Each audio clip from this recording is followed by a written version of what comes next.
C'est l'image qui a choqué l'Amérique. Sur une vidéo récupérée par le média CBS, on voit un enfant de 5 ans emmené par l'ICE, la police de l'immigration, après avoir servi d'appât pour interpeller ses parents. Des images qui provoquent une vague d'indignation. This is the worst of the damn worst. A 5-year-old boy. A 5-year-old boy.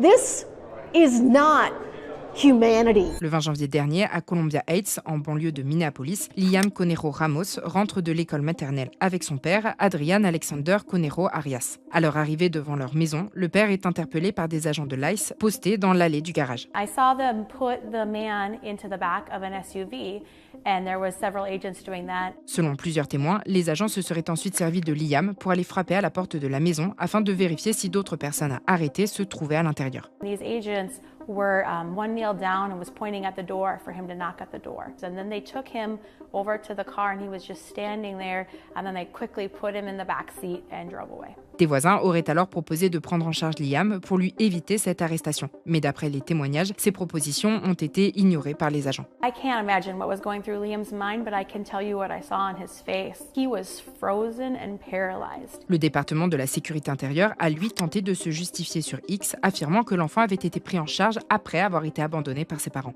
L'ICE n'a pas ciblé un enfant. L'enfant a été abandonné. Adrian Alexander Conero Arias a pris la fuite à pied, abandonnant son enfant. Pour la sécurité de l'enfant, un agent de l'ICE est resté avec lui pendant que ses collègues interpellaient Conero Arias. Un argument repris par le vice-président J.D. Vance, alors en déplacement à Minneapolis. Well, I do a little bit more follow-up research. And what I find is that the 5-year-old was not arrested, that his dad was an illegal alien. What are they supposed to do? Are they supposed to let a 5-year-old child freeze to death?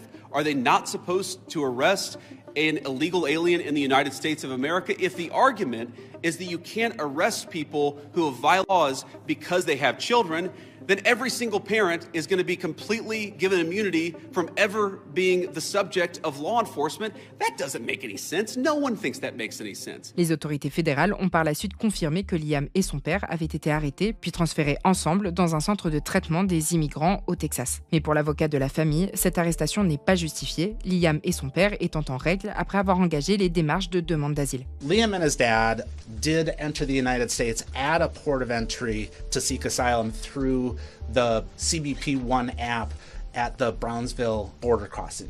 So they did everything right when they came in. They've shared all of their information with the government and they were following the process. But ICE didn't care about the fact that they had those pending claims and then just arrested them. Depuis, la photo de l'arrestation de Liam a largement circulé, reprise notamment par de nombreux responsables politiques. Liam Ramos est juste un petit enfant. Il devrait être chez lui avec sa famille, pas servir d'appât à l'ICE et se retrouver détenu au Texas. Faire respecter la loi est une chose, terroriser une population, utiliser des enfants comme pions en est une autre. J'ai le cœur brisé pour Liam Ramos et sa famille. D'autres dénoncent les dérives de la politique anti-immigration menée par Donald Trump. Trump promised he was going to capture rapists and murderers. A 5-year-old boy sitting in a detention center in Texas, 1,500, 2,000 miles away from his home and his family.